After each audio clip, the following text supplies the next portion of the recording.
Ok là tụi bạn này cùng bậc bậccan ấy video nhưng thọt crop sọt anh ấy từ đồng nào tới tinh hộp.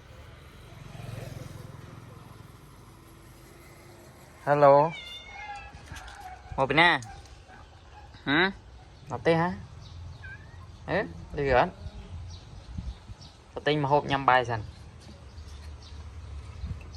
đây nào bòn hả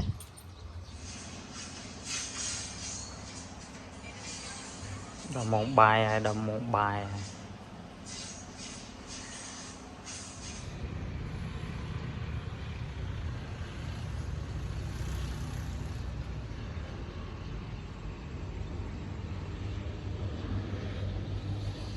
đi ta con đi hai đi ta con bye bye.